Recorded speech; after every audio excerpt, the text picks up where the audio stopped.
This week, Levi shouts at Mac. Mac shouts at Levi. Justin shouts at Leah. And you guessed it, Leah shouts at Justin.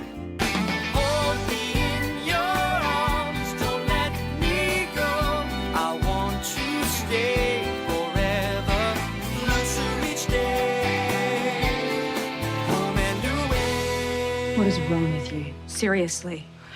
If you're not going to help me pack, just go home. She couldn't even be bothered to pick up the phone and call you. She replied to my messages. You're being ridiculous.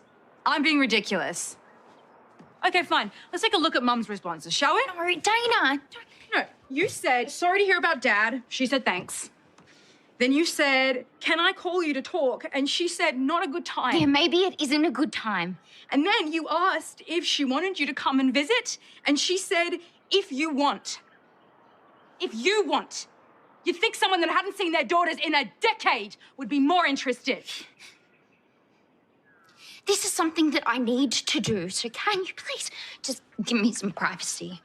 Why? Why do you want? You want space to make more bad decisions? So I can call Tane to ask him to keep Archie. I don't know how long I'm going to be away. Tane's not going to like this either. He doesn't need to know the details. Can you just, hear yourself for a second, please? I know that this is big.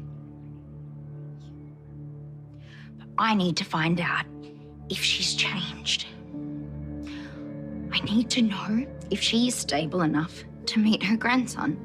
So can you just back up?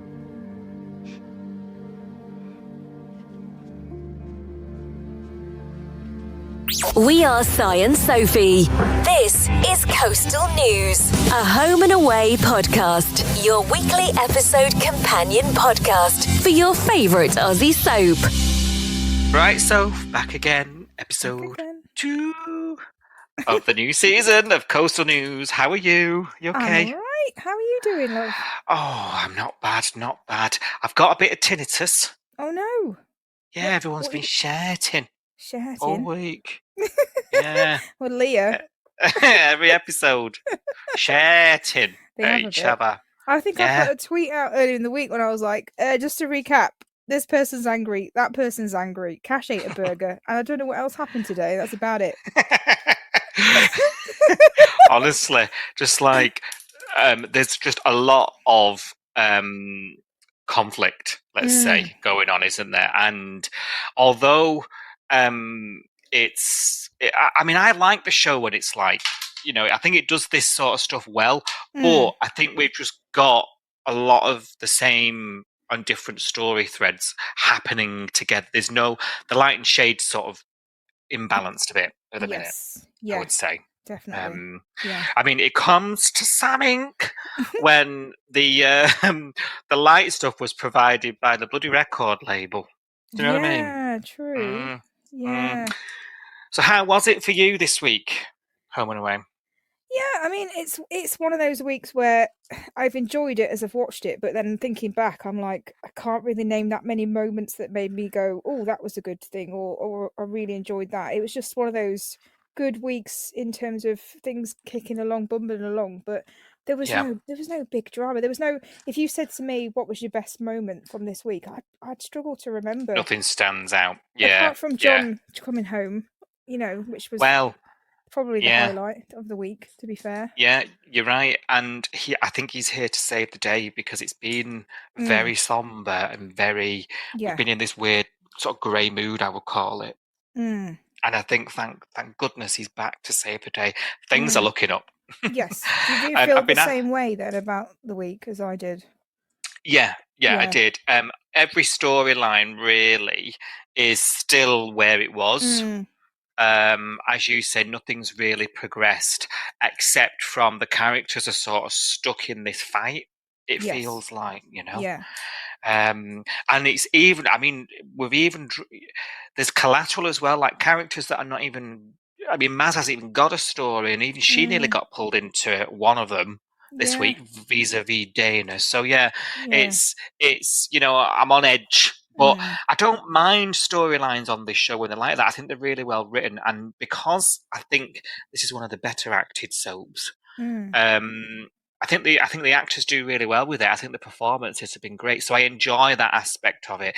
It's just all happening at the same time, and it's hard going sometimes. It is. I think it's, for me, it's the fact that it's not repetition every day. You know, we're not having.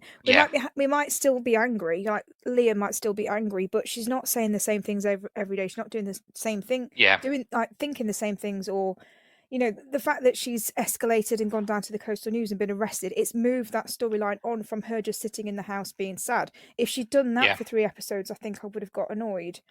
That's but true. Because it's different, because she's got, you know, she's still grieving, she's still angry, but you know, her grief has turned into getting arrested or going missing overnight, or you know, things have happened within her anger and her grief rather than just her being angry and grieving, if that makes sense. Yeah, I know what you mean. Yeah. She has been very mobile. She has. And there was a nice callback to her arrest at Stunning Organics as well, wasn't there? When Sarge Davies said she had previous. So, it wasn't that. It was the you mean the graffiti when she got arrested? She got arrested.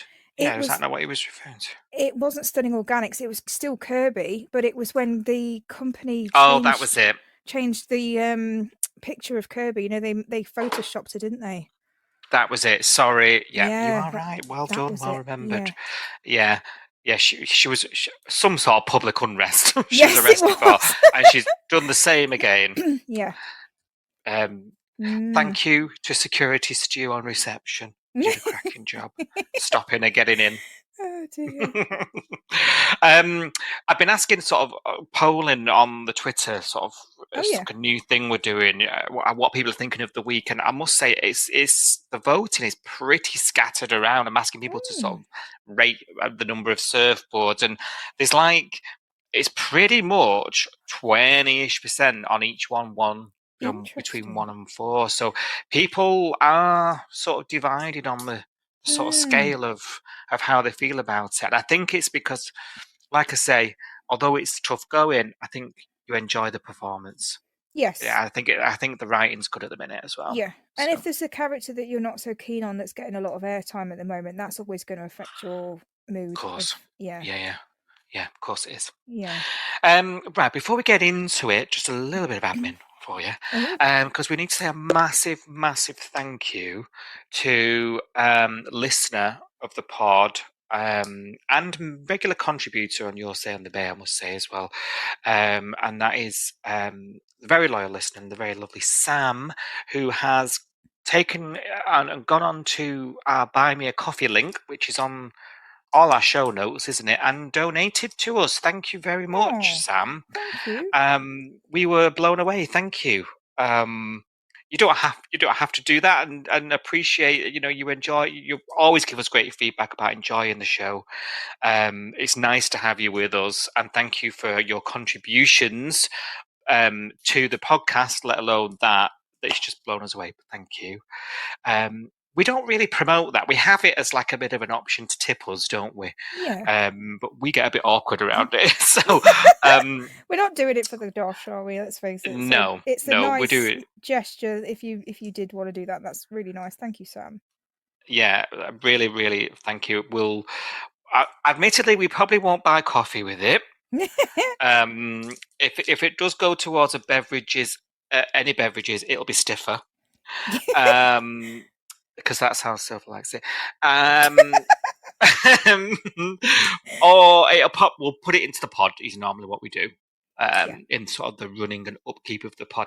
And this is probably the one and only time we'll do this year. But if you want to do that and contribute to that, thank you for even considering it, especially this day and age. But the link is in our episode description and show notes, should you find yourself there. It just helps us keep this thing going, you know. Yeah. But we do it for the love. We don't do it for the cash, do we? Thank goodness, because blimey, we'll be paying any bills with this. Oh my lord. We're in the negative, aren't we? Let's be honest. But there we go. Yeah.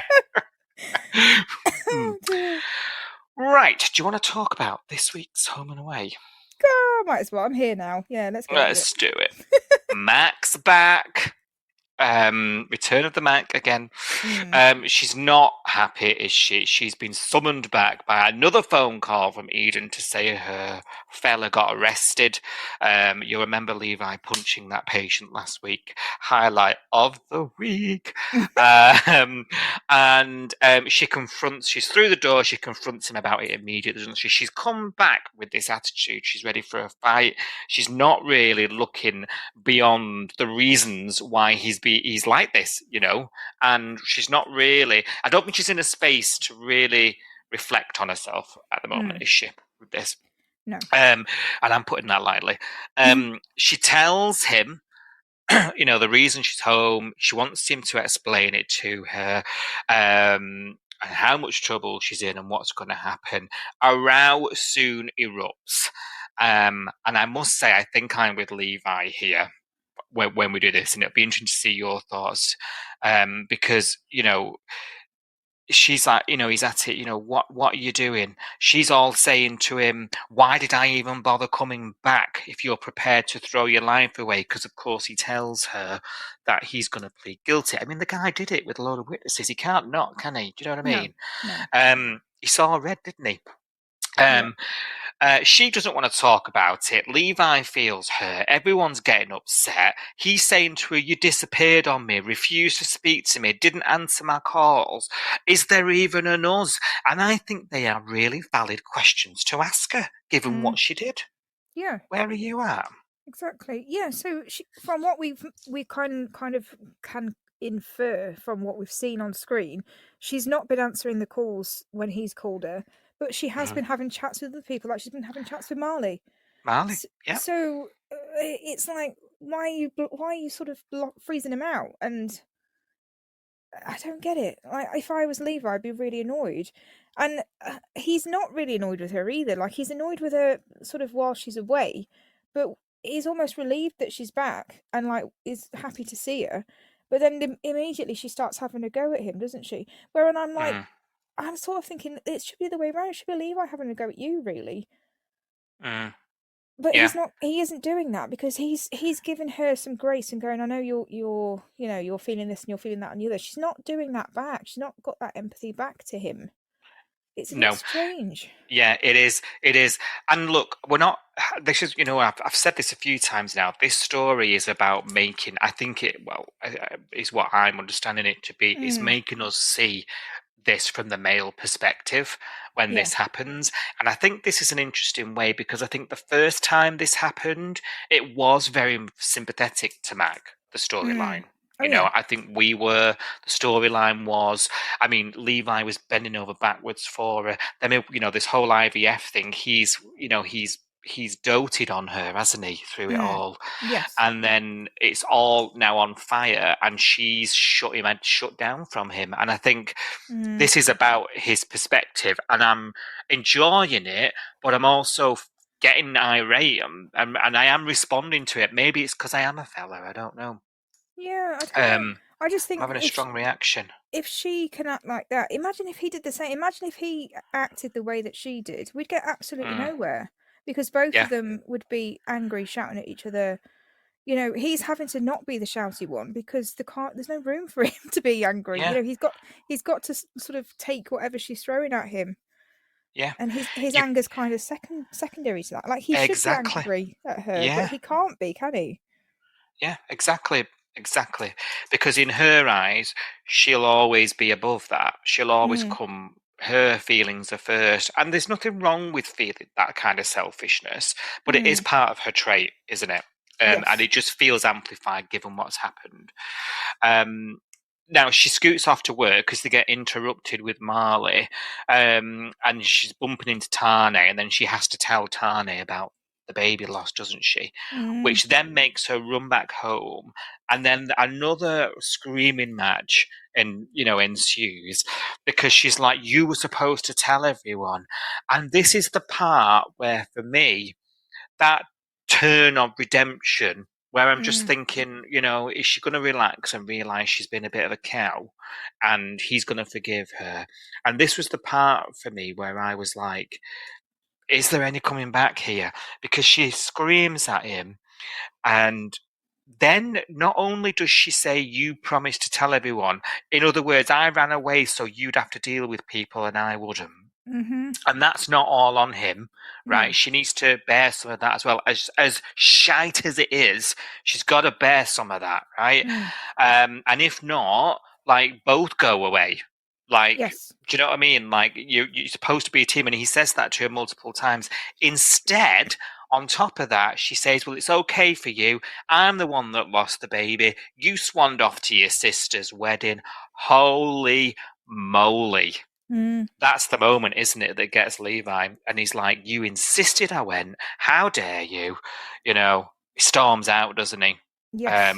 If your point was to push me away, well, done. And at that point, I thought, this is a guy who is like, there's no reasoning with this girl. Yeah.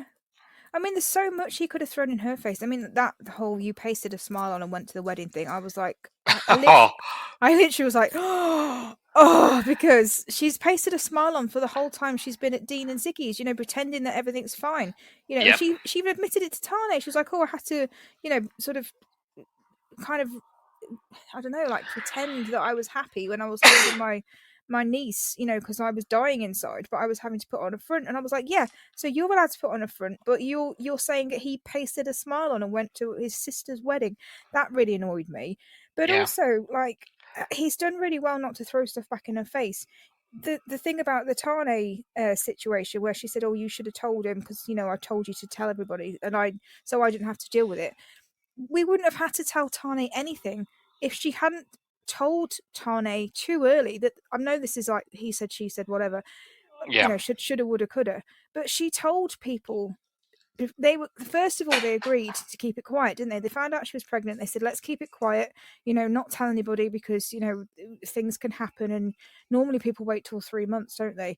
There was a conversation about that, and then 3 scenes later she told Tane, he told Abby, you know, everyone knew about it. And I was like, if you hadn't done that, Mac, if you hadn't run off and told Tane immediately, you then wouldn't have to tell Tane what happened. You've Yeah. kind of created this situation yourself. And I She doesn't wonder if that's acknowledge that. part of. Yeah, you're right. And I'm wondering, as you're describing that, whether that's part of her the reason for her behaviour. Yeah. Because She's mad at herself. she's mad at herself and she's projected it, isn't she? Yeah. Spot on. Yeah. But I she's mean, the making fact everyone that it. feel bad. Yeah, it's particularly Levi. The fact that it takes him to pack his bags for her to Yes. apologise as well, Yes. which tells me she's not serious in all this thing, in all this what she said to him and done to him.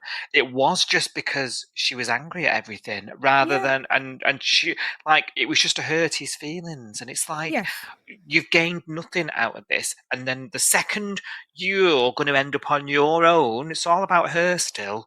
You're like, oh, sorry, you know. And You then were how long's right. that going to last? Because she's only saying sorry because he was walking out. Well, she wasn't saying sorry because she's Exactly. really sorry. And if you ask me, he should have made her sweat some more. I know she's going through it, and Yeah. rationally, no. Yeah. But, you know, I think I'd have said, I'm there for you. You know, but I can't stand here being shouted at, and what she said was really hurtful. And It was awful. Yeah. how on earth he got through that wedding. I'm not saying what she went through wasn't awful, but she also chose to lie in that bed all day away from the world, and I can understand that choice. I really can. Yes. Yeah. But, you know, that commitment he had to give his sister away or whatever, you know, at the wedding. Yeah. She talked him into going because he wasn't going to go at one point, and she said, "You have to. You're the best man. You're doing the speech. You're walking down the aisle. You know, all of that And what stuff." she didn't see was how agonising it was for him to get through that day. He left early, even. Yeah. You know, like, he struggled to get through that day. So frustrating. So frustrating. It seems like, I don't know. I'm with you on this one, Sophie. I think he's forgiven her very quickly, and I think, you know, you can't unsay things, can you? No. Whether this will rear its head, you know, this resentment of, you know, it happening to her and not him, and will come back up. But she's not taking it out on just Levi either. I mean, she had to go at Cash, you know, because she's She found did, out yeah. about the arrest, and then she's going to Cash like, oh, can you not do something about it? Can you not make this charge go away? And it's like, lady, that's not how it works. And she's making him feel bad. And I was like, it's got F all to do with Cash. This is you and Levi. This is a personal private matter. This is nothing to do. Cash is only involved because it's escalated, you know. Yeah. He's not going to be able to just go, oh yeah, it's all right because he's my brother-in-law. I'll just make this charge go away. That's ridiculous. Like, I was really annoyed about that. I was like, you're being unreasonable. And she knows that. Like, if it was somebody else saying that to Cash, she would say that's not reasonable. She would see it from someone else's point of view, but she's just so tunnel vision and so annoying at the moment. Yeah. And it's I want to feel bad for her, but actually I'm finding it hard because of her behaviour and her attitude. Yeah. Yeah. Spot on. Absolutely spot on. I think we're all feeling the same, aren't we? Yeah. And it's interesting because she's such a popular character. Yes. How does she come back from this? It'd be interesting to see if children isn't in their end goal. How does she come back from it without being awarded the child? It would be the most interesting way to write this. I don't think I want to see them go through another IVF thing, though. Can you imagine? No. If they did make up and then she decides, actually, I want to have another stab at it, I don't think I could do this again. No, I don't. I don't even think I could go through the anxiousness of her falling, even if she fell pregnant naturally all of a sudden. Yeah, true. I just don't think I could. Let's even say they do IVF again and it goes swimmingly and she gives birth. I don't think I could go through it. No, well, the trigger exhausting. The trigger injections, Mac wasn't a very nice Mac. You know what I mean? She was pretty being a pretty unreasonable cow when she was going through the IVF stuff, wasn't she? Because she didn't. When she's wounded, either physically or emotionally, she's not very nice to be around. You know what I mean? Like she's just not a nice person to be around. So I don't think I'd want to. I don't think I want to see that again. Because even the IVF journey up until the point where she was pregnant was painful for us to watch, wasn't it? So yeah, definitely. Yeah. Let's see where we go. We're on shaky ground. I'll tell you. Now, somebody else who's on shaky ground is Leah, especially with most of us these days. She's, of course, working at the coffee cart and spots the coastal news, doesn't she? Now, the whole front page is splashed last week with this front page article. By the way, this is all still the same, but it's still Theo's birthday. This paper's still in print. And it's like 3 episodes later. It's the first birthday Theo's had, and he's dead, and it's happened. It's gone on for a week. I know, it's got his whole story arc. Oh, bless him.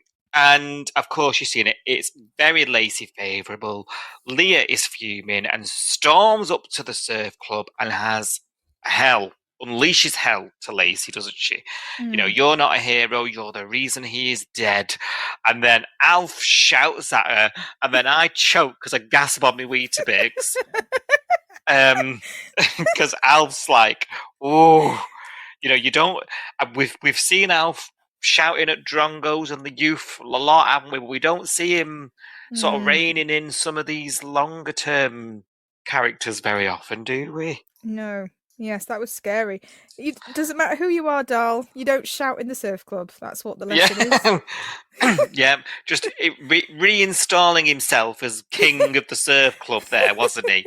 Not on my watch. I mean, she gives it him back later, I will say, which was just as enjoyable. True. Stay out of my business, Alf. She's at it. Oh, that's it. Alf's in everyone's business and he's allowed. Shut it. He's got good advice. You're not ready to hear it yet. That's the problem. Yeah. Mm-hmm. Now, I mean, elsewhere in town, as Sarge hears about this, he wants Lacey to take the AVO out, doesn't he? Can you imagine? Can you imagine? Leah on an ASBO. Oh, my dear. God.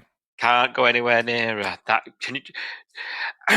Sarge's approach here is not very Summer Bay, is it? I'm struggling with Sarge, have done for a while.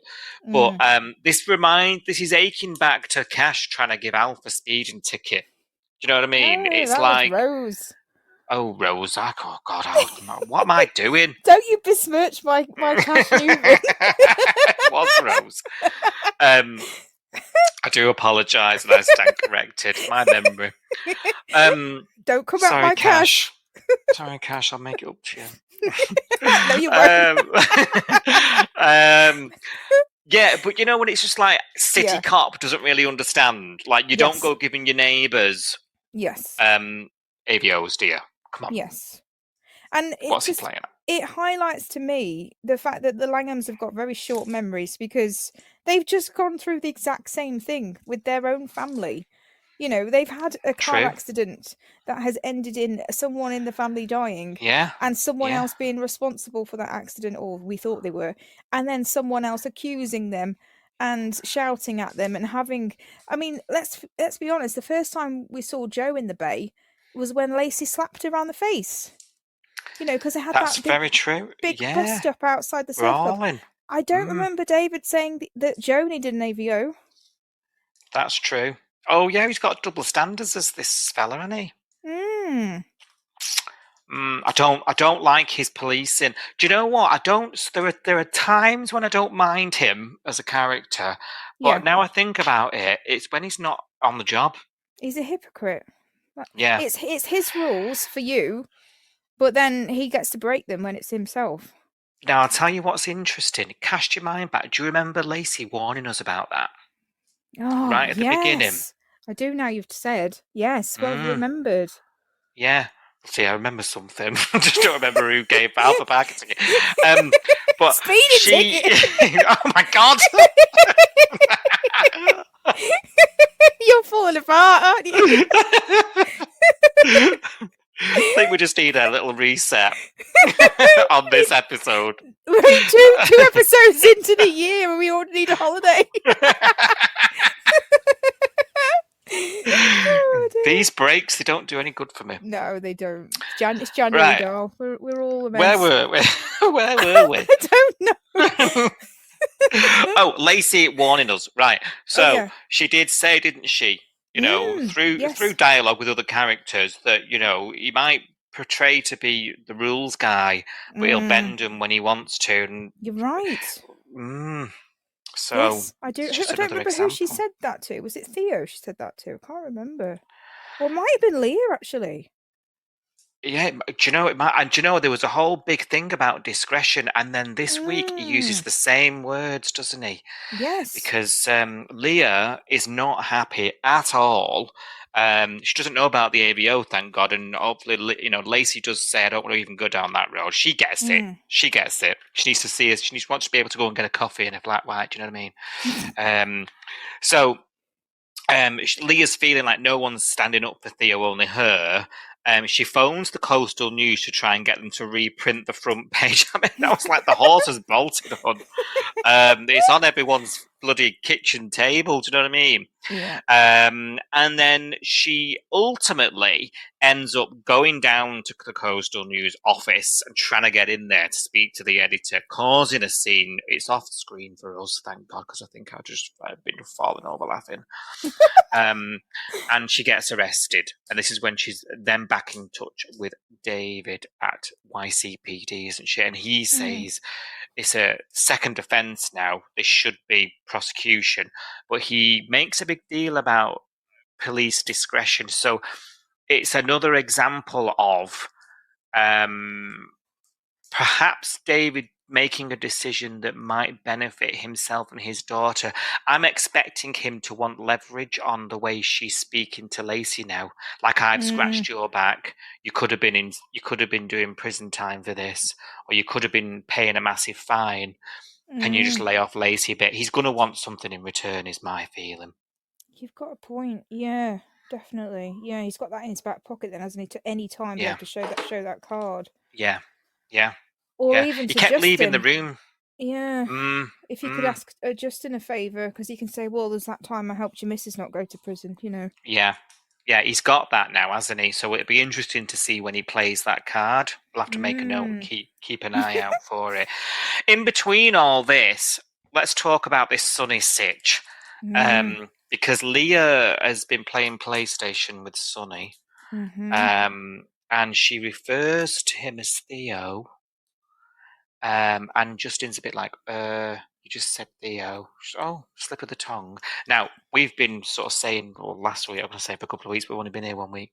Last week, we sort of floated this idea, didn't we, of this attachment and it not being very healthy. And yeah, and it seems like that might be materialising, do you reckon?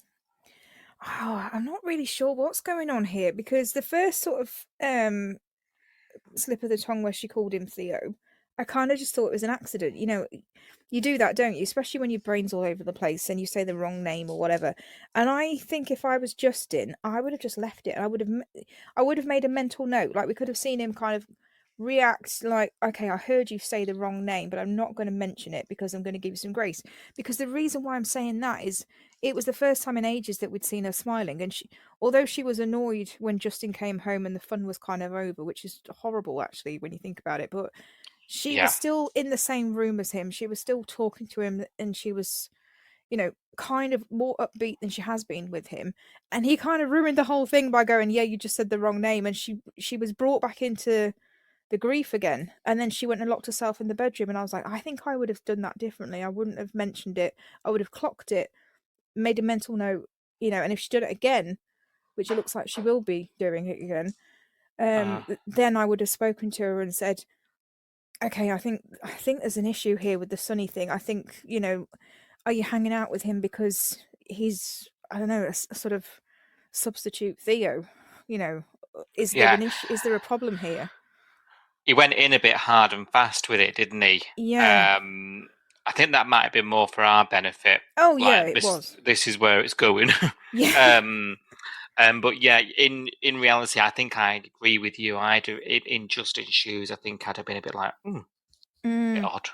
You know, maybe she is, struggling a bit, or a slip of the tongue, or like you say, heads all over the place. But then, like you say, multiple times, it's what Justin hasn't seen as well. We've seen a lot more of her interactions with Sonny that Justin hasn't. Yes. And for me, I think we've seen more of her dependency on him than Justin has. And Yes. so it was a bit of a stretch for him to go straight to that. Do you know what I mean? I kind of Yes. understand us like side-eyeing it. Mm. Because we've seen things and scenes and conversations. And then Yeah. obviously after the arrest, what I think Justin is doing wrong here, because repeatedly Leah is telling him, "You're not on my side. I don't feel like you're in my corner." And every time he tries to tell her he is, and it's raised voices. It's not trying to listen and understand her side. It's trying to tell her how it should be. Now, she's being irrational. We all know that. I think we can all agree that, but you give those things a pass, don't you, in times of grief? Yeah. And I think she is telling him, I don't feel like you're with me. I'm the only one fighting for Theo. You're not listening to me. And all he does is sort of come up against her with reasons why her thoughts and her feelings about Lacey and all the rest of it, and the newspaper and the article. He just keeps butting with her because he's telling her the opposite. And of course she feels like he's against her. Yes. So he, in a way, Justin has pushed her into this with Yeah. Sonny Yeah. You're without right. realizing it. You're absolutely right. It's just in sort of self-sabotaging, really. Yeah. I think all he needs to really do is just reassure her that they're a team. He's heard her concerns. Listen, Dave's my mate, as he calls him now, Dave. Dave. I'll speak to him about Lacey. There's nothing I can do. What's done is done, right? And I'll speak to the newspaper. We'll do it together. We'll send an email. We'll phone them together. She just wants someone You're right. to feel Yeah. like she's not going crazy. You're right. She just wants someone in her corner rather than someone questioning her. Yeah, you're But right. that's what Sonny's done. Sonny's come round and said, "How are you doing? Do you want to play a game? Let's distract you. Let's, that's what Justin should be doing more of that, in Yeah, my you're opinion." right. Do you think it's because we know Justin's having grief counselling, don't we, on the side, and he's going to that on his own?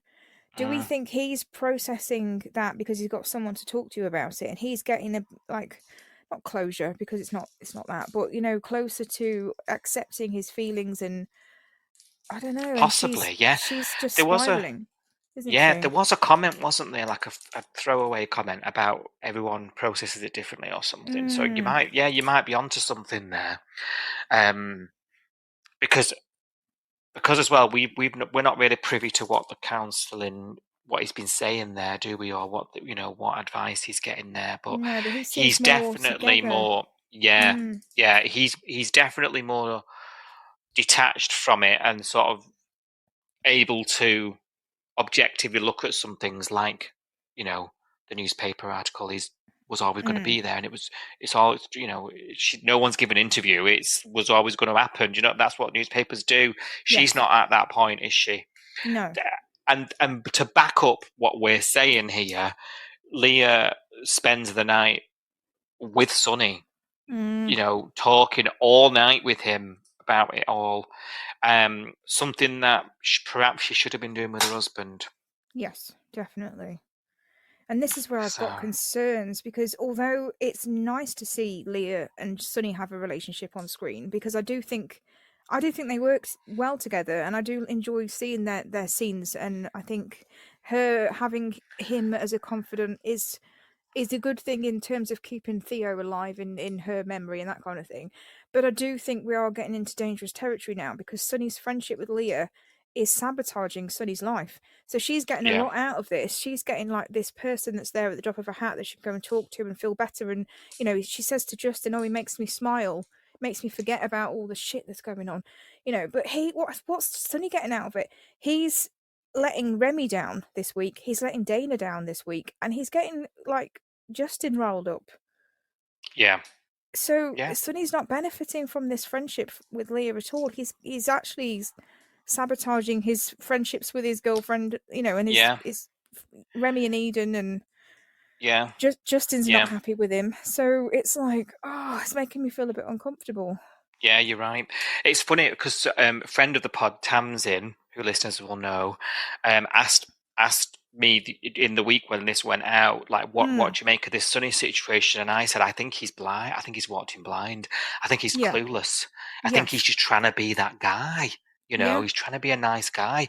And I think when and if he discovers what is going on in terms of Leah's space, and I'm surprised Justin's not attempted to speak to him about it more yet. Perhaps he'll be mortified. Perhaps Sonny will change his tact. And then it'd be interesting to see how that makes Leah feel, given what's going on here now. Yeah. Yeah, that's going to be really, that's going to be potentially explosive, isn't it? Because if Dana's saying you're spending too much time with Leah and it's at the jeopardy, I need you, because she's got all this stuff with her mum and her sister going on, and he's like, oh yeah, I'm available. He was ignoring Leah's text messages at first, wasn't he? Because he was trying to spend time with Dana and support Dana, because he's got Dana leaning on him, and that's his girlfriend. But then he's got Leah leaning on him, but then it's like he's stuck between them two, and then he's letting Remy down at the side. So if Leah sort of gets brushed off by him, is she going to go backwards?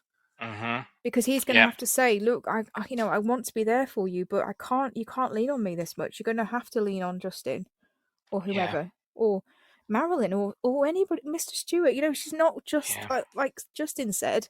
You've got other friends. It doesn't have to be him, but it's Sonny, because he's the closest thing to Theo that she's got, isn't it? I think so. Yeah, and all those others, see, they've been tarnished with the same brush as Justin because she overheard them, didn't she?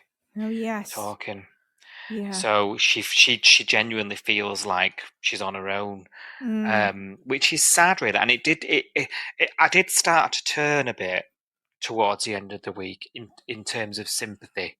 I did start to sort of turn towards it, I must say, because this isn't through stupidity or just being a horrible person. This is through something quite sad. So yeah. I think we're approaching a crossroads, like you say. I'll be interested to see what happens to her. It really will. So yeah. Right, Sonny and Remy have found the next big star. They too could be number 4 in Denmark. Denmark's fuming. Denmark's fuming. And anyway, they don't want a year 12 music teacher in the charts, guys. Who does? Who does? Good point. Eddie Shepherd coming to a stadium near you. He's invited him over, hasn't he, to seduce him to the record label, and to Sonny's disgust because it's full of boxes and they've not even got equipment yet because Das is somewhere en route from Germany. And it's taking its damn time, isn't it? So, obviously not flying Qatar down.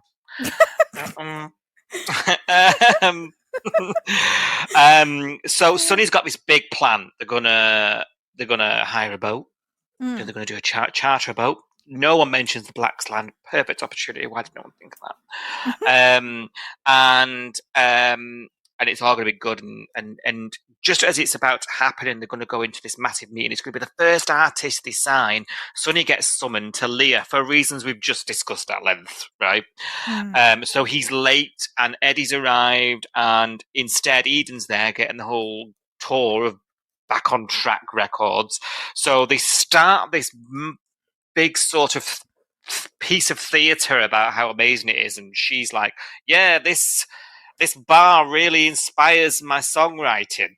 You know, like maybe her first single, Fully Stocked, is coming out now. I don't know. Pre-save bar tab on Spotify now. You know. And you know they're really, really hamming it up, aren't they? And I was thinking, why?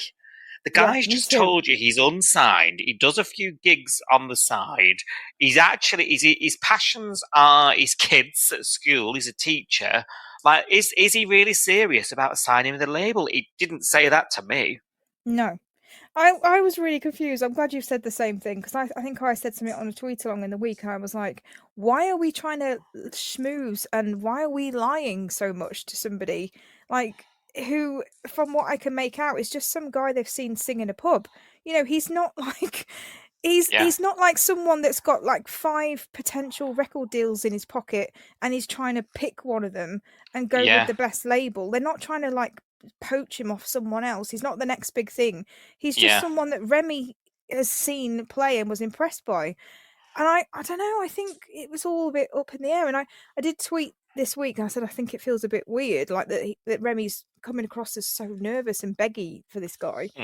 And Mr. David agreed on the tweet along, and I thought, okay, it's not just me. Mr. David said something like, yeah, it should be the muso that's this nervous, not Remy.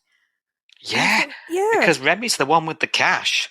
Do you know what I mean? He's the one that might potentially get your career off the ground. Exactly. It was a bit odd. And he, like, I can't forget this. Remy's a multi-millionaire, so even if he signs Eddie, and Eddie is not the next best thing, we just chalk it up as experience, and we go, oh well, on to the next one.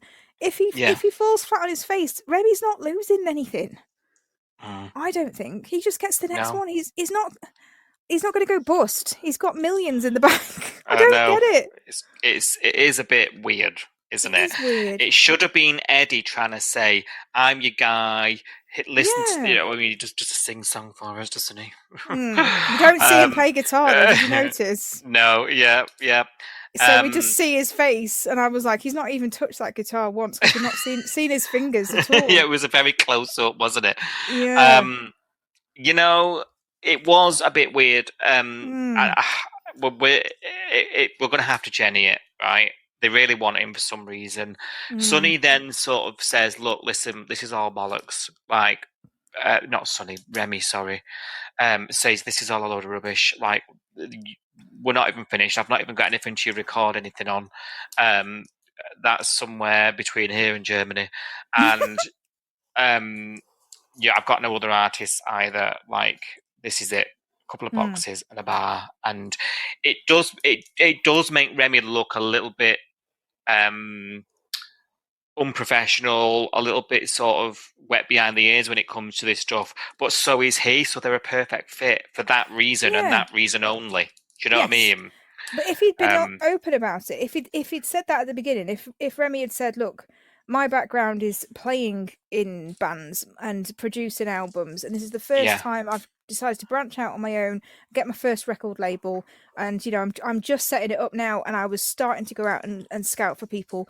I didn't expect to come across someone so quickly, and I found you, and I'm not fully there yet with the studio, but I wasn't expecting to see someone in my first night out trying to scout for talent, and there you were. So I'm going to be honest with you and say we're not quite ready yet, but we're going to get there. And sell what he is good at, because eventually they started talking about what he brings to the table. I didn't really get why we did it the other way around. It was really exactly as you say.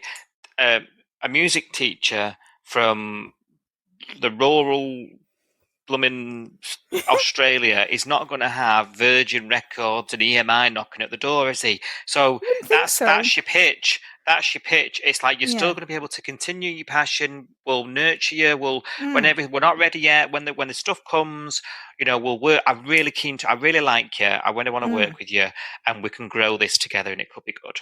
And that's all it needed to be. It was daft. What he ended up doing was making himself look like a con man, really. Yeah. Lying. And you can't blame him for walking out, really. No. Trying to get an Uber. Sonny does stop him, though, so it sounds like he might talk him round. So the hype man did his magic. So looks like we might see a bit more of Eddie. What's the story? I'm sure we'll find out next week. Now, Harper has decided to reach out to her mum. Nervous about telling Dana, isn't she, for obvious reasons. And when she eventually tells her, sits her down for an attempted brunch. And Dana's like, "Why are you telling me? I told you to leave me out of it."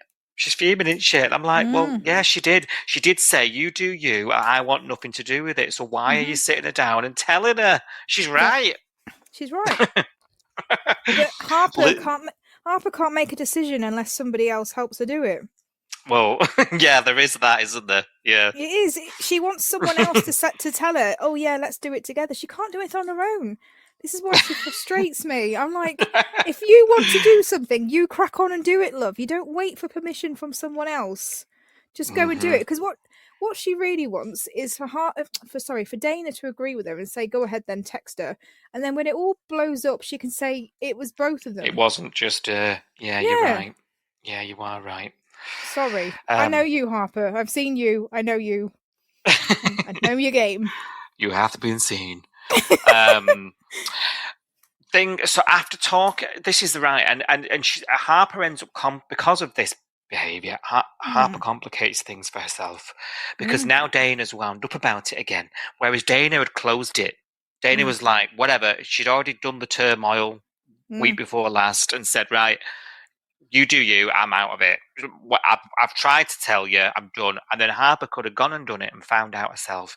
Instead, she dragged Dana back in, which opens up the wound, doesn't it? And then after talking with Maz and Brie over a coffee, it makes Dana think, do you know what?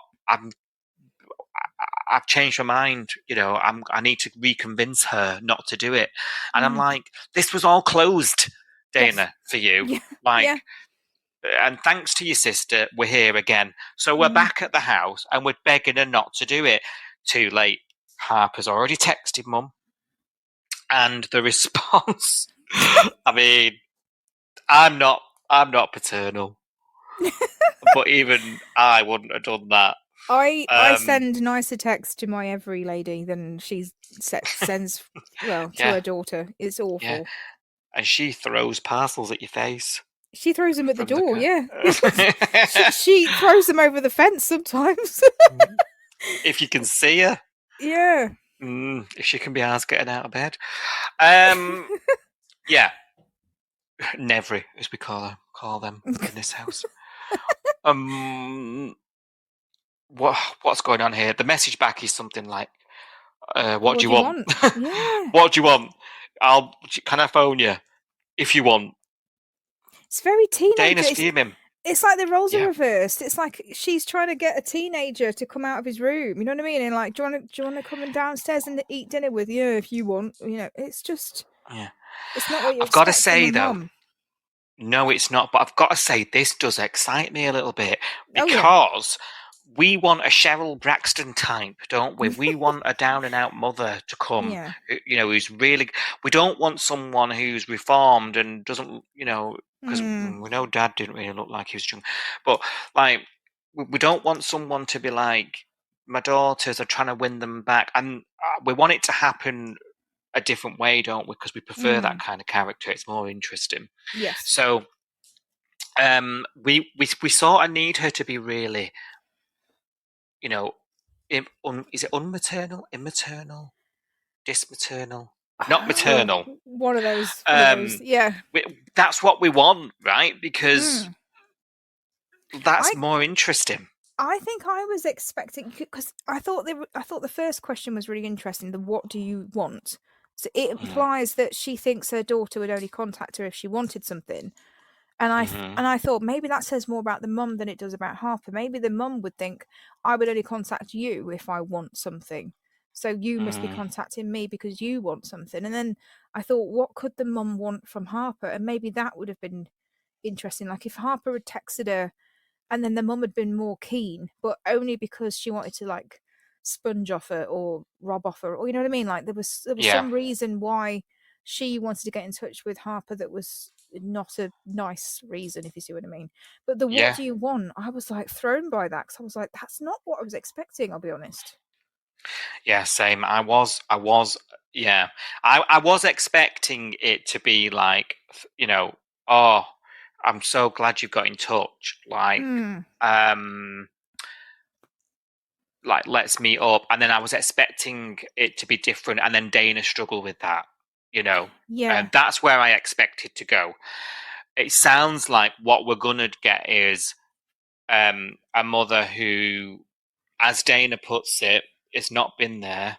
Like, she's had 10 years of not speaking to her own children, and her first thought is going to be, Harper's contacted me with a baby. Does she want something from me? And it's going to be interesting. This is too early to tell, but the early signs are Harper's going to regret doing this.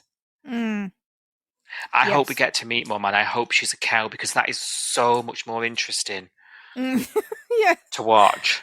It is, yeah. It is. But I was kind of, I think I was expecting her to be nice, pretend nice up front, and then you find out she's a cow. You know what I mean? And she's only got back in touch with her because she wants something. Maybe that's just too obvious, and that's why this has thrown me.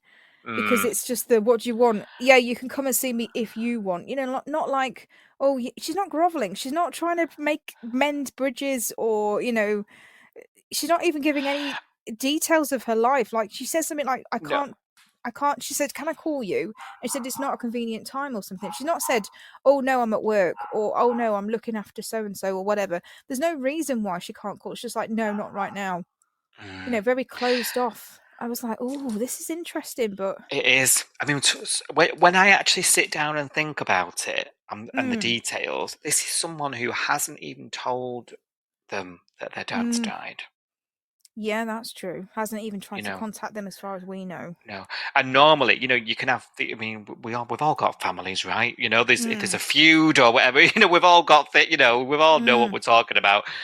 Normally, a death sort of simmers that, even temporarily, doesn't it? Yeah. The news of something like that happening, people come together, don't they? In them times, and that's not even happened here. But we don't know how they ended it. This is the thing. We know they've not been in touch for 10 years.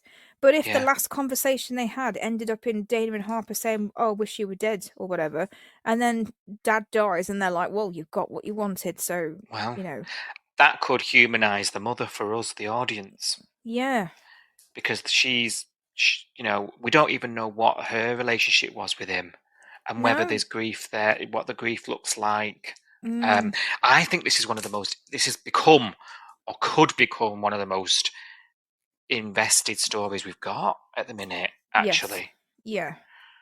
Yeah. And obviously, because at the minute, my stance in this position would be Dana. But I can see I was saying last week, wasn't I, on the pod, that Harper's Mm.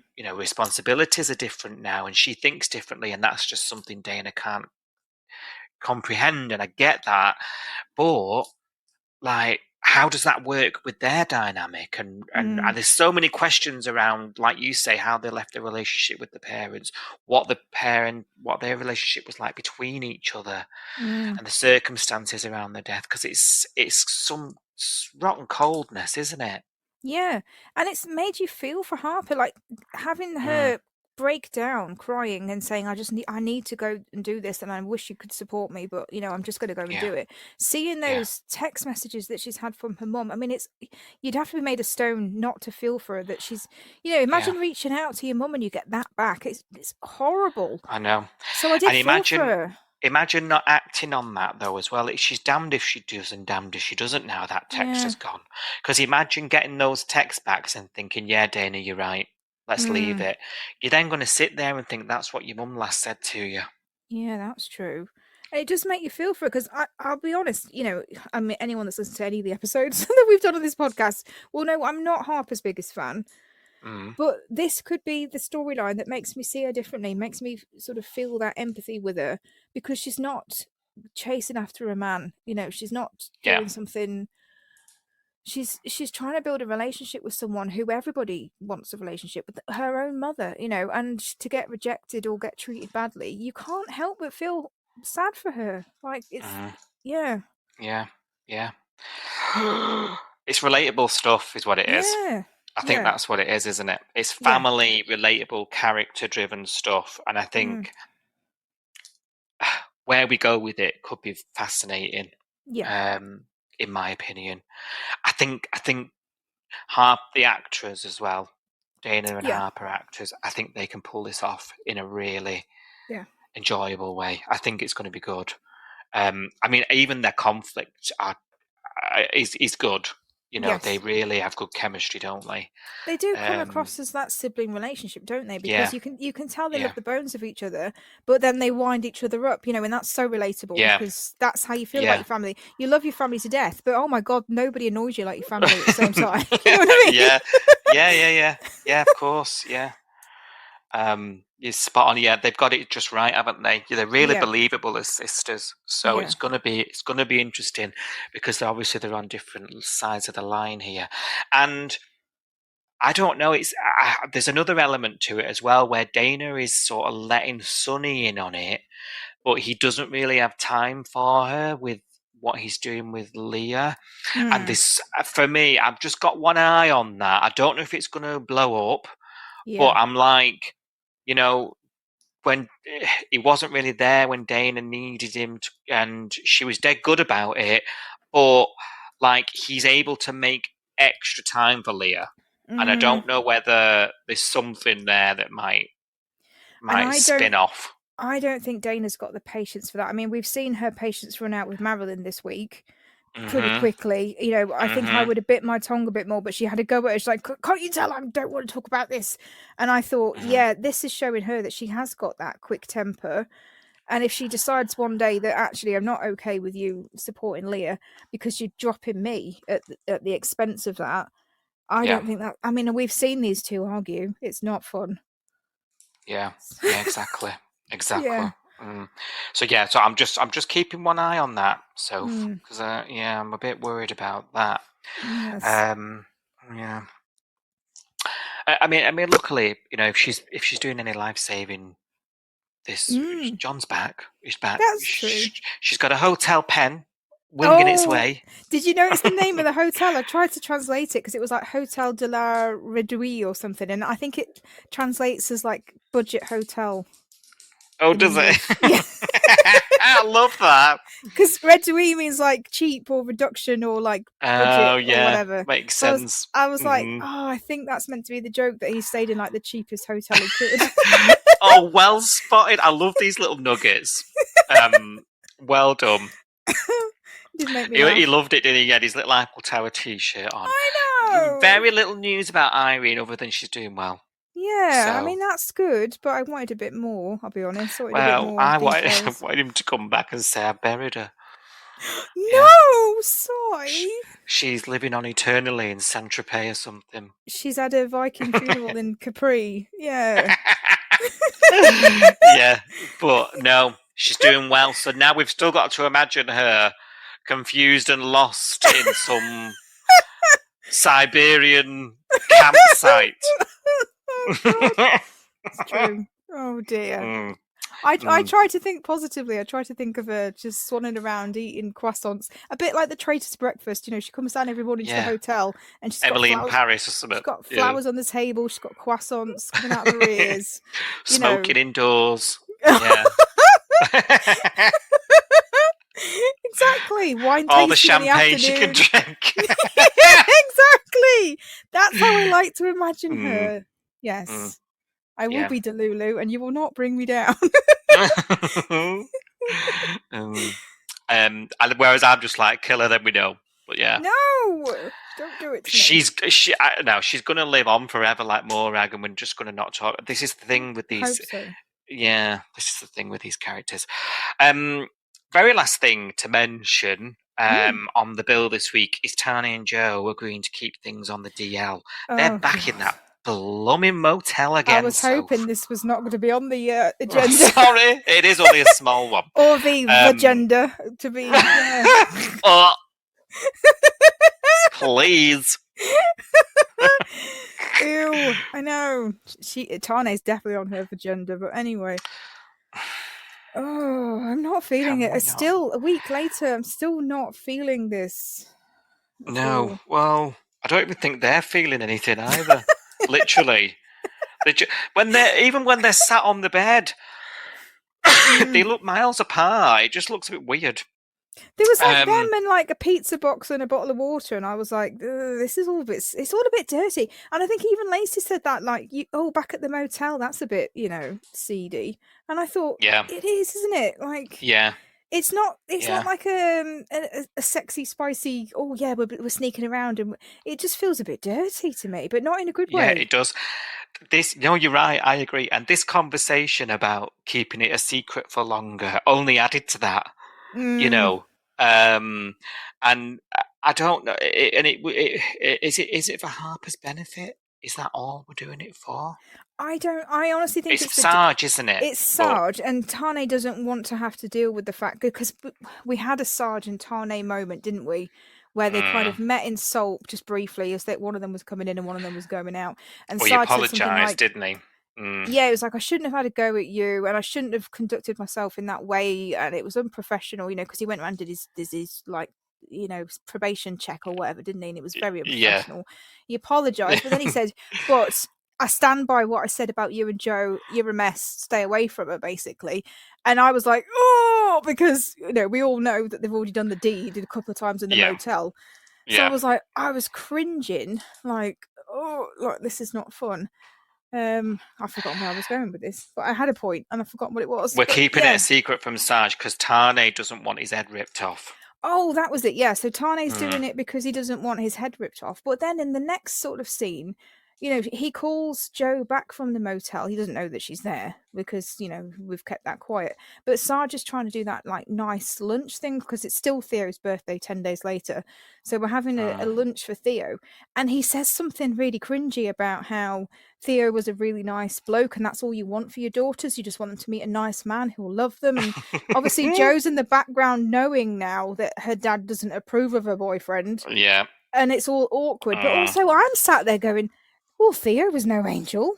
He's got to look him up on the supercomputer, Sarge. He's been joyriding in the Polaris. He's buried his friends alive and nearly killed them. He's done illegal street racing, drag racing, God knows what else. Yeah. He's done drugs, Yeah. Cashing and jobs for the River Boys. Exactly. That's where your blooming daughter was for months. And I don't. He was like, "Oh, he was a fine young man," and I was like, "Compared to who?" Yeah. A lunch in his honour and he didn't even know him. It was amazing, a bit isn't daft. it? It's amazing how when someone dies, they become an automatic angel and they get kind of that reputation that they were such a good person. It's like, no, they weren't. Like, I liked Theo and I thought he was a nice fella, but he wasn't an angel. No, you're right. He'd done lots of bad things. Okay, he didn't kidnap a baby off the beach, but not everybody does, do they? He'll never get forgiven for that. Honestly, Tane no one can see past that. Tane's done they for. They shouldn't see I'm past it. No, you're right. I'm still shocked that Saj wasn't even aware of Tane's sitch. It was national news. That's true. We did have a manhunt, didn't we, on the news? Yeah.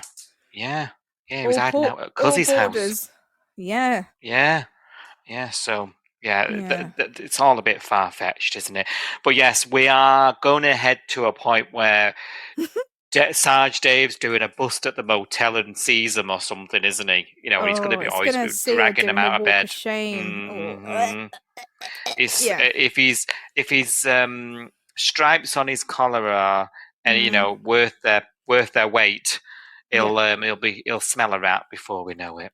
Yeah. Well, like you say, the dodgy motel, the kind of people that normally hang out there, fugitives and druggies and God knows what. He's going to be there doing a bust or something and see her doing the walk of shame across the car park. Of course, I'm not a minute too late because I just need this over with. Yes. Yeah, true. This couple ain't it.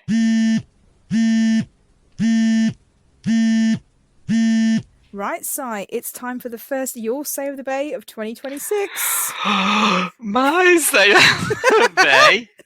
Yes, it is. So tell me your thoughts. Well, you've just listened to him for an hour. That's true. Okay. Do you want him again? From the top. Week 2 of Coastal News. How are you, Sophie? I can't. Oh, dear God. Oh, dear. Thankfully, listener, thank you for spending the last hour with us. Thankfully, you're not going to hear say again.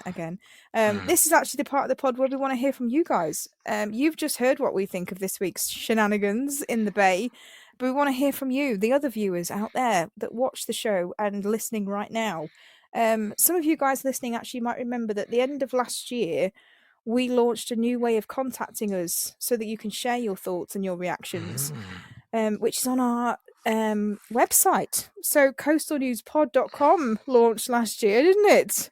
It did. It did. To much fanfare. It did. So if you make your way there and you navigate to the Your Say on the Bay section, there's a shiny form on there where you can input your name, or you can be an anonymous anonymous feedbacker if you want to be, but we'd love it if you put your name so we know who it is. Put your name, and there's a little box there that you can type all your thoughts. So what we want to know is, what do you think about what has happened on Home and Away this week, or next week if you're watching it next week and you want to jump on and tell us your thoughts. If you do that, those thoughts will be pinged to us, and then we can read them out in this section of the podcast. So that's the whole spiel, isn't it? Have I covered everything? I think I have. Covered everything. I think the only thing to add really is that I think we're going to prioritise that method this year, because it's a bit long-winded. It's not reading mind-numbing comments off Facebook so much, and it's just people generally the guys that send those in on there send us some nice messages, and they're really good for us to pick up. It's really something to get our teeth into, and react to. So, if you want to get involved, get it on there. Be really helpful. Yeah. And you've more chance of us responding and reading it out, I would say. Definitely. And before I read out your thoughts, just a quick reminder that we're on social medias. So obviously we are Coastal News Podcast, at Coastal News Pod, Facebook, Instagram, Threads, YouTube, Twitter, Blue Sky, all the places you can think of, we're on there. We also do tweet along live while we watch the show. So we watch 6:30 till 7 p.m. Monday to Friday. We talk to people on Twitter, X, whatever you want to call it, using the Home and Away UK hashtag. So while we're watching the show at 6:30, we jump on there, we talk about what's happening on the show right now in front of our eyeballs, and anybody else that's online using that hashtag, we'll have a conversation with them and see what they think as well. So that's always good fun. If you can't spend time filling out a form, and if you just want someone to talk to you about what's happening in the moment, on screen. That's always a good fun thing to go and do and talk to people that are just like you, sitting at home and watching the show and either enjoying it or not enjoying it. You might find people that agree with you. You might find a different point of view that you hadn't thought of before, which is always really good. So yeah, it's a nice little community on there, isn't it? Yes, it's lovely. Come on down. Come on down. Join us. But I do have a response on the form, on the coastalnewspod.com form. Ooh, check you out.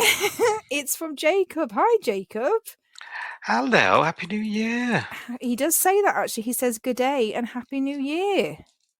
That's the first line of his message. He also has a little pop at me in the next line. You know when you think, oh, you like someone, and then you're like, oh, look a boy. You can go off people, Jacob. Anyway, you think he's making a little dig about the fact that I had a couple of weeks off last year, and he's saying, thanks for popping in, Sophie, with a laughing face.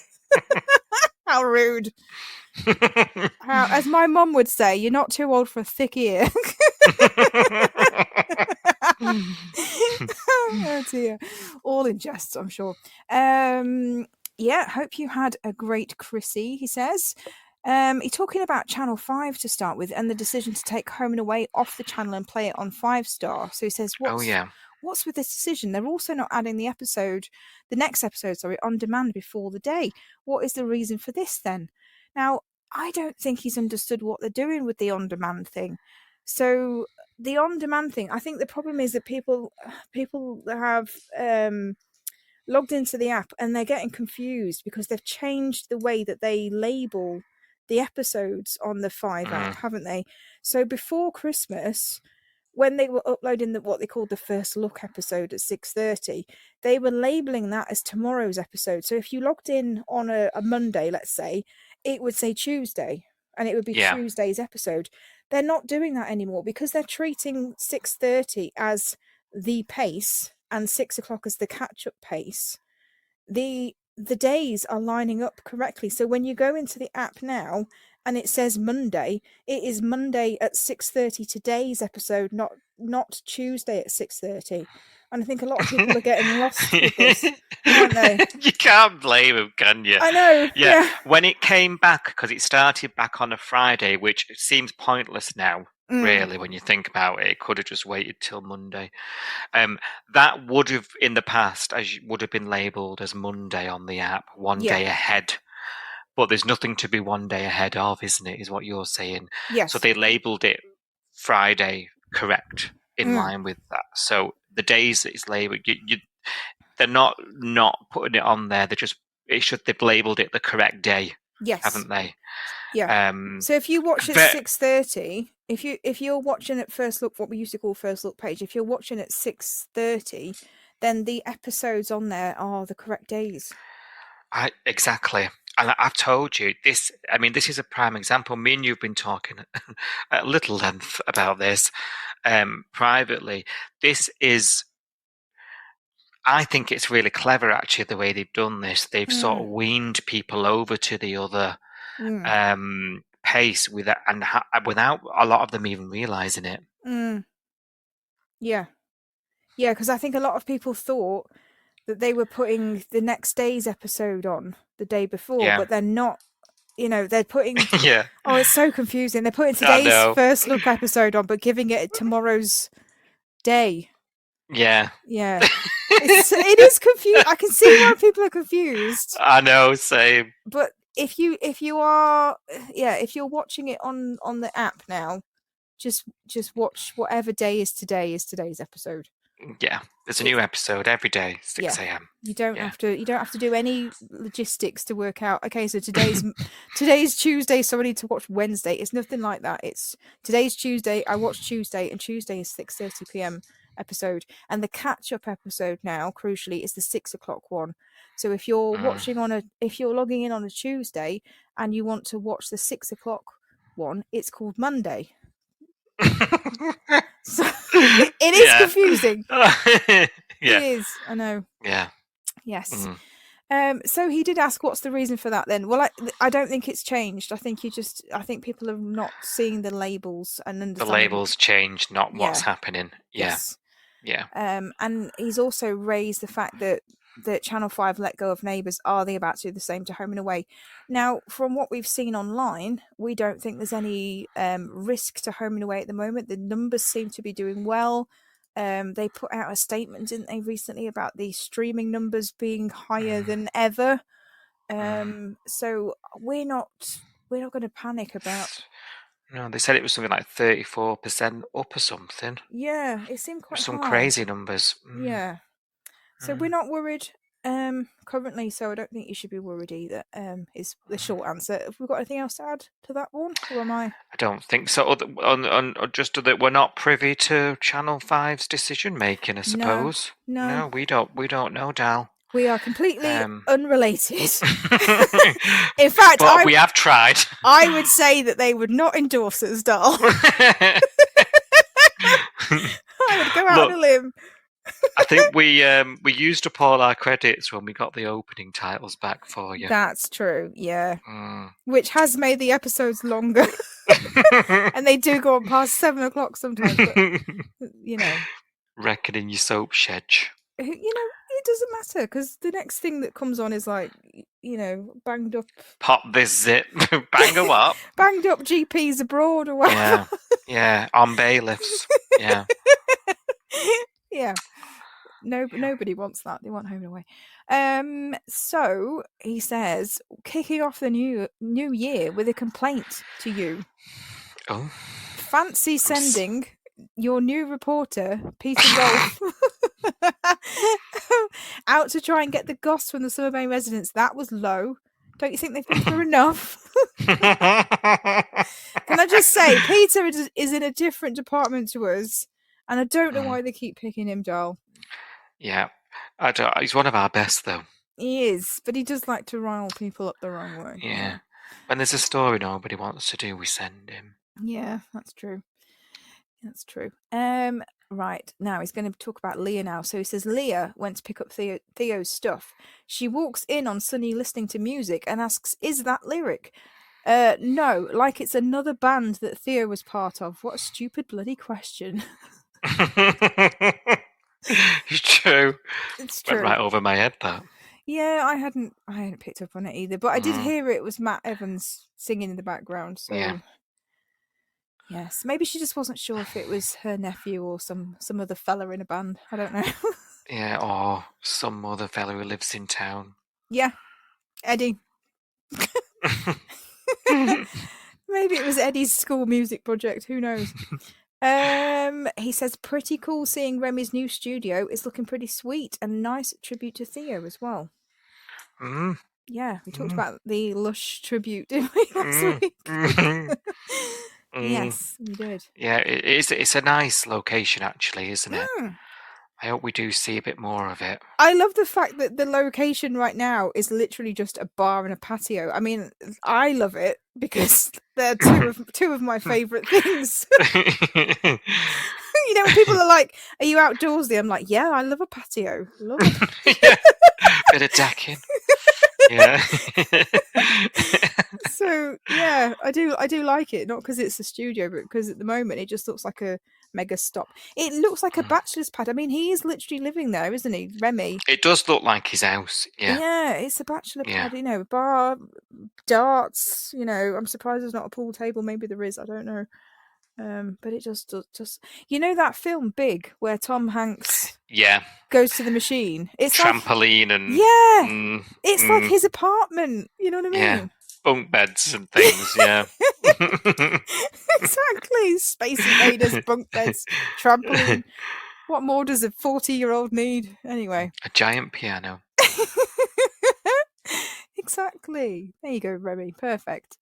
Maybe that's what happened to Remy. Maybe he just went and made a wish one day, and now he's trapped in a 40-year-old body. Who knows?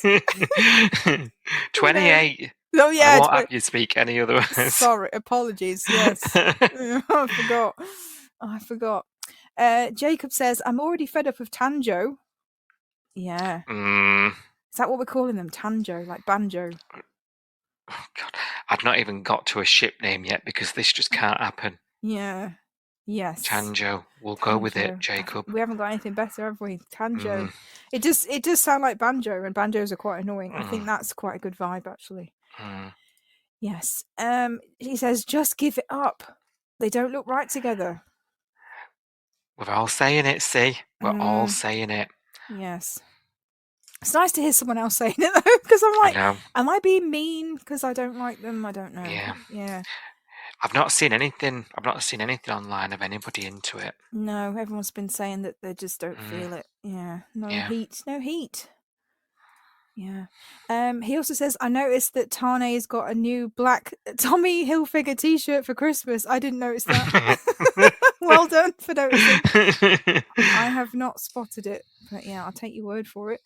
And Levi getting arrested was a long time coming. His temper has been running short for a while. Ooh, has it? Have I missed that? I didn't expect him to punch some random patient, did you? Well, no, and I'm trying to think if I've noticed his temper. I thought this only really bubbled since his personal life sort of all set on fire. Yes. Right back in, Jacob, and elaborate and teach us what other things he's because generally I feel like he's been, I think I said it earlier, through all the IVF stuff, he's sort of been a bit of a punching bag, and he's doted on Mac, and he's done everything for her really that he possibly could. That's how I interpreted it, so I'd love to hear some elaboration there. It'd be interesting. Definitely, yeah. If that's happened, I've missed it as well, because I've not seen him get to the point where I thought, oh, he's going to punch someone. That for me came quite out of the blue. So yeah, that'd be interesting if you could come back to us, Jacob. Sorry, and elaborate and let us know what we've missed, because that would be really good to know. Because we both of us have missed it, so that God knows what we've been doing. Yeah, I thought we watched this show, but maybe we don't. And then Jacob says, Struth, Maz has taken on more than she can handle. Running the diner from open till close every day is clearly doing no good for her health, and Alf is concerned. Is Alf about to call Kangaroo back to the bay? Oh, Jesus Christ, I hope not. I haven't got the energy, doll. You're enjoying the break. Can we just wait until at least Feb, and then, I might have You've some had energy. Time to warm up. Yeah. I need defrosting first. But he does ask the question about Rue. He does say, what if she buys into the diner? Oh no, actually I don't know whether it is about Rue. Is it Maz? Could be about Maz, actually, because I'll read you the sentence that runs into this. So it says, Alf is concerned. Is he about to call Kangaroo back to the bay to help run things? Could she even buy into the diner? But then maybe that's not about Rue. Maybe that's about Maz. Maybe it's about Maz. Honestly, I think that would have been a great... I think, did we even say this? When Irene sold her part, it would have been really good for Maz to have to buy in and buy Irene out. Yes. And then it could have been Maz and Leah, and Maz could have had a little bit more grounding and purpose in the bay. Did we say it on the pod or privately? I can't even remember now. I can't remember. Yeah. So I agree, actually. I think Maz, but I mean, she bloody works there enough. Do you know what I mean? Yeah. Yeah, I think they've missed a trick not putting her in, but they could. That's easily rectified, right? Just give Leah and Justin some money troubles later on down the line, and then that's how they could easily raise some cash. We just have to explain that Maz doesn't spend any money. She's been saving all her wages all these years. Yeah. Yeah. I agree, though. I think Maz she's, of all the long-standing characters, she's sort of not got anything. And that could have been it. Yeah, that's true. Oh, interesting. Okay. Yeah. I mean, the next sentence he says is that you've been crying out for Maz to get her own storyline. Again, this is it. So, yeah. Oh, we have. That is, she needs it. And I was a bit worried it was going to be a health one from her collapse, but I'm hoping that was just she is tired. Yeah, skip lunch. Yeah.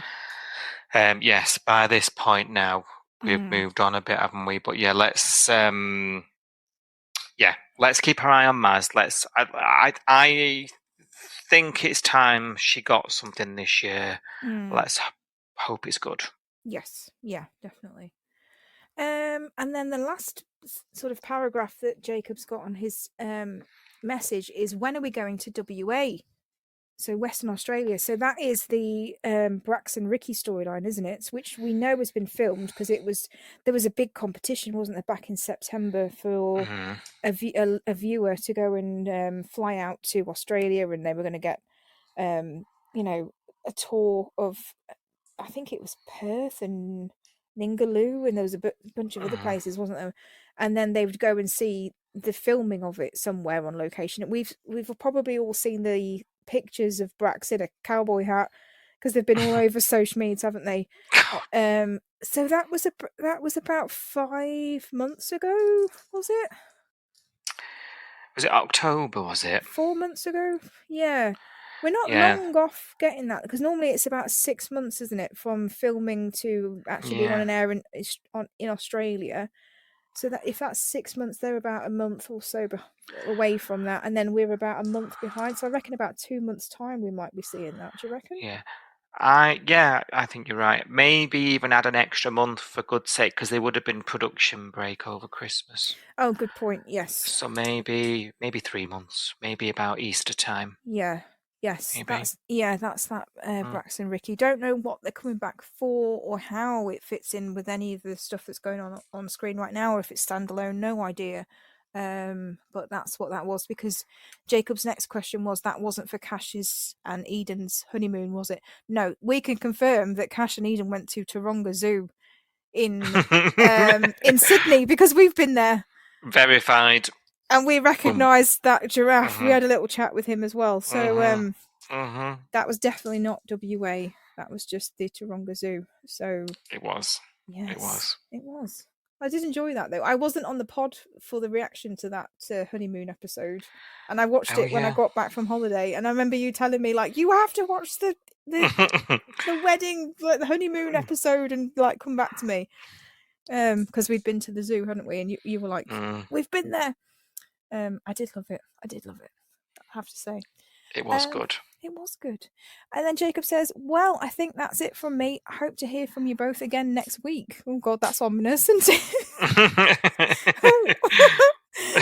You may or may not. Who knows? There's some peril, maybe. I don't know. There's a lot of life between now and then. Yeah. Definitely. And then he says, ciao. So, ciao, Jacob. Thank you so much for getting in touch with us and filling the form in. And for giving us your Say on the Bay, because without your Say on the Bay, there would be no your Say on the Bay section. So if you enjoy this section of the podcast and you want to give us your thoughts, please do go to coastalnewspod.com, navigate to the Your Say on the Bay section, fill in the form, and we might just read out your thoughts next week on the podcast. Please take the time to like, subscribe, and review Coastal News wherever you source your podcasts, and ensure you never miss an episode.